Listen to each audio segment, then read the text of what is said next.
अगर मैं गलती नहीं कर रहा तो आप लंदन में इस वक्त हैं जी और आप उस प्रेस कॉन्फ्रेंस में मौजूद थे राहुल गांधी की जिसमें सवाल जवाब हुए थे। हाँ। जी। तो राहुल गांधी ने जो बातें कही हैं, इसको लेकर वहां क्या प्रतिक्रिया और आपको क्या लगा? क्या वाकई राहुल गांधी ने विदेश में जाके भारत की छवि को खराब करने का काम किया है? उसको उसकी समग्रता में देखा जाए तो मैं नहीं समझता कि ऐसा कुछ हुआ है। ऐसी कोई नीयत उनके मन में थी या ये कोई इस तरह का निष्कर्ष उनकी पूरी बातचीत के बाद निकल के सामने आया। ये मैं कह दूं कि वो प्रेस कॉन्फ्रेंस उस तरह की नहीं थी, एक मीट द प्रेस जैसा था जिसका आयोजन राहुल गांधी की ओर से नहीं, इंडियन जर्नलिस्ट एसोसिएशन है जो लंदन की, जो 1947 से काम कर रही है, पत्रकार ही उसको चलाते हैं, उन्होंने बुलाया था। जैसे वो हर लंदन यात्रा करने वाले प्रमुख भारतीय को बुलाते हैं और उससे बातचीत करते हैं। दूसरी बात, उसके माहौल के बारे में मैं ये कहना चाहूंगा कि वो मैं कहूंगा कि एक मित्रतापूर्ण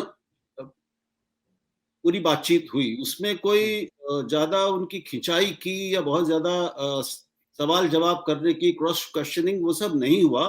जिसकी गुंजाइश थी, की जा सकती है कि हर बातचीत में ये किया जा सकता है।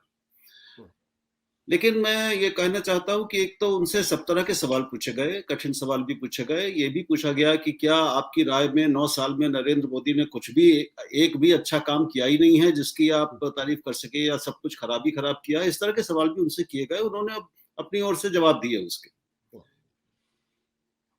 तो मैं भी समझता हूं कि और उससे पहले वो कैम्ब्रिज में अपना भाषण देकर आए थे। वहां पे उन्होंने जो बातें कही उसको सब सुन चुके हैं, उसी को एक तरह से दोहराया। उसके बाद उसके 1-2 दिन बाद उन्होंने वहां लंदन में ही चैथम हाउस में भी एक बातचीत उनके साथ हुई है, वो भी अब आई है, देखी गई है।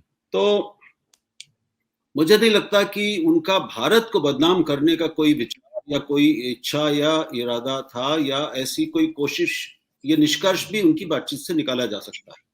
कुछ बातें मुझे, एक बात जरूर अजीब लगी कि उन्होंने जब अमेरिका और यूके जैसे जो संसार के बड़े लोकतंत्र माने जाते हैं, उनसे ये अपेक्षा व्यक्त की कि देखिए, जिस समय भारत में सारी लोकतांत्रिक और संवैधानिक संस्थाओं पर हमला हो रहा है, उस समय वो चुप हैं।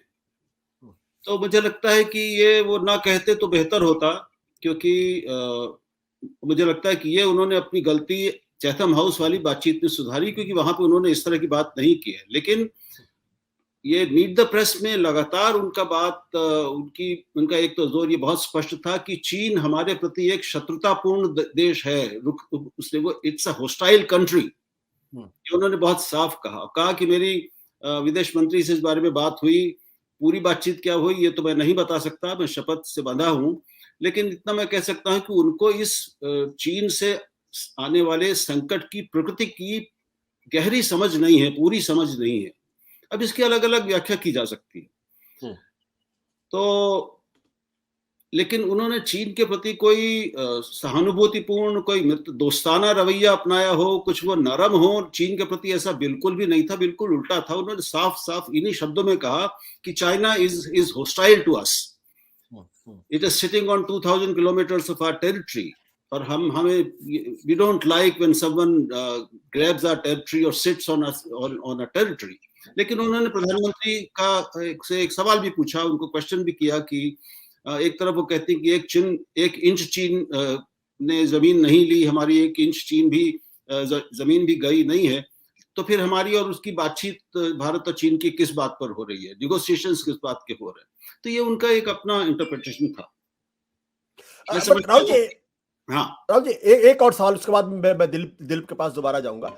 सवाल इस बात को लेकर यह है कि जब वो इस तरीके की बातें कर रहे थे, तो क्या आपको लगा उनका इरादा मोदी सरकार की तीखी आलोचना करना है, या जो वर्तमान भारत है उसकी विवेचना करना है? वॉज इट राइट टू, आपको क्या लगा? उसमें दोनों ही चीजें थी।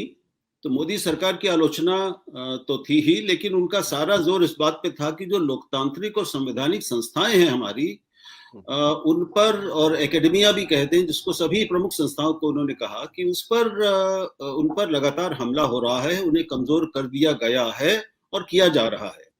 ये उन्होंने नहीं कहा कि लोकतंत्र मर गया है, लोकतंत्र समाप्त हो गया भारत में, ऐसा नहीं कहा उन्होंने, इस बातचीत में नहीं कहा।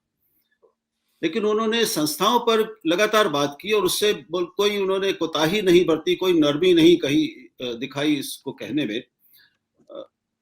और आलोचना तो की ही, लेकिन आलोचना कोई बहुत ज्यादा हम जिसे कहते हैं कि बारीकियों में जाकर एक एक नीति अलग से उठाकर ऐसा भी नहीं कहा। विदेश नीति पे उन्होंने कहा कि मैं भारत की विदेश नीति के साथ हूं, मैं इस सरकार की विदेश नीति से सहमत हूं, उनके साथ हूं। तो ये उन्होंने बहुत साफ कहा, इन्हीं शब्दों में कहा। और जहां असहमति थी वो भी उन्होंने बताया, वो चीन को लेकर था। तो अब एक विपक्षी नेता से तो और क्या उम्मीद की जाती है? क्या वो वर्तमान सरकार के का गुणगान करेगा विदेशों में जाके? मैं नहीं समझता कि ऐसी कोई उम्मीद उससे की जाती है। वो यहाँ पर भारतीय पत्रकारों से बात कर रहे थे और भारतीय पत्रकारों के मन में और किसी के मन में भी जो राहुल गांधी या किसी भी विपक्षी नेता को विदेश में सुनेगा, वो ये जानना चाहेगा उनसे कि उनकी भारत की स्थिति के बारे में उनका आकलन क्या है, उनका कहना क्या है। वहां पे अपने देश के बारे में जानने के लिए, देश की गुणगान करने के लिए या सरकार का गुणगान करने की तो उनसे उम्मीद नहीं की जाती, कोई इसलिए उनके पास नहीं जाता, सुनने नहीं जाता। तो जाहिर है कि एक क्रिटिक वर्तमान सरकार की उनसे अपेक्षित है, विपक्षी नेता होने के नाते। और क्या उनसे अपेक्षा की जा सकती है? तो इसमें जिनको लगता है कि इससे देश बदनाम हो रहा है, तो मैं इस व्याख्या से सहमत नहीं हूं। देश की असलियत की एक विपक्षी नेता का जो आकलन है, उसकी जो दृष्टि है उसके बारे में, उस असलियत के बारे में, उसको वो आपके सामने, लोगों के सामने रख रहा है, जिसमें उसने कुछ नीतियों से, एक नीति से स्पष्ट तौर पे सहमति भी व्यक्त की है। तो इसको थोड़ी उसकी ऐसी समग्रता में अगर हम देखें तो कुछ बातों में आप सहमत होंगे, कुछ से असहमत होंगे, ये स्वाभाविक है। सत्य हिंदी का ऐप डाउनलोड करें गूगल प्ले स्टोर पर।